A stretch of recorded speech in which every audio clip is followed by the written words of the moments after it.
Hello नमस्कार दोस्तों। आज हम प्रश्नावली यानी कि नाखून क्यों बढ़ते हैं और इसमें थोड़ा और है,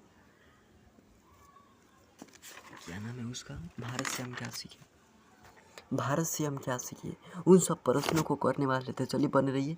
चलिए तो 39 नंबर में तमिल और मलयान तेलुगु अन्य भाषाएं हैं, तो दक्षिण भारत की यानी कि डी नंबर हो जाएगा। अब चलिए, मैक्स मुलर ने 18 वर्ष की अवस्था में लिपनिक विश्वविद्यालय में संस्कृत का अध्ययन आरंभ किया।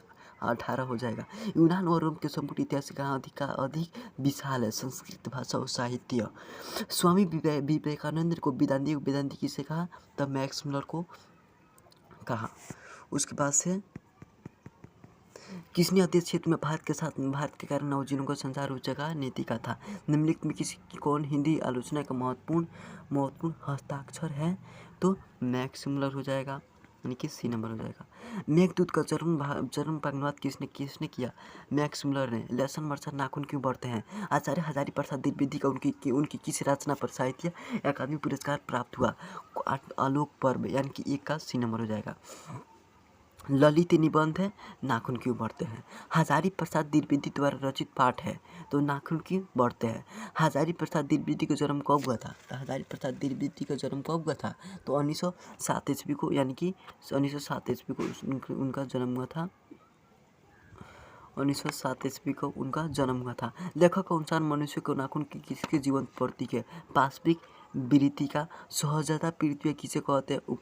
उपयुक्त सभी नाखून की बढ़ती प्रश्न लेखक के सामने किसने उपस्थित किया? तो लेखक की पुत्री ने, छोटी बेटी ने उपस्थित किया था। नाखून मनुष्य का प्राचीनतम हथियार है।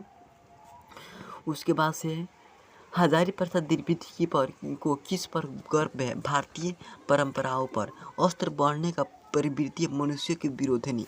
कालिदास ने कहा था कि सब पुराने अच्छे नहीं होते, सब नए खराब नहीं होते। यह पाठ की विपत्ति है। तो नाखून क्यों बढ़ते हैं? प्राचीन भारत के कलात्मक विनोद क्या है? निबंध संग्रह। नाखून क्यों बढ़ते हैं? लेखक है हजारीप्रसाद द्विवेदी। मैं मनुष्य की नाखून को देखता हूँ तो कभी कभी निराश हो जाता हूँ। यह पंक्ति किस पाठ की है? तो नाखून क्यों बढ़ते हैं। और नाखून क्यों बढ़ती है पाठ को लिखने वाले कौन थे? हजारीप्रसाद द्विवेदी। और हजारीप्रसाद द्विवेदी का जन्म कब हुआ? 1907 ईस्वी को हुआ था।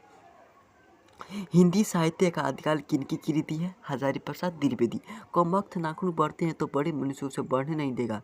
यह पंक्ति किस पाठ की है? नाखून क्यों बढ़ते हैं। नाखून का बढ़ना हमारी किस प्रवृत्ति का प्रतीक है? पाशविक वृत्ति का। बाणभट्ट की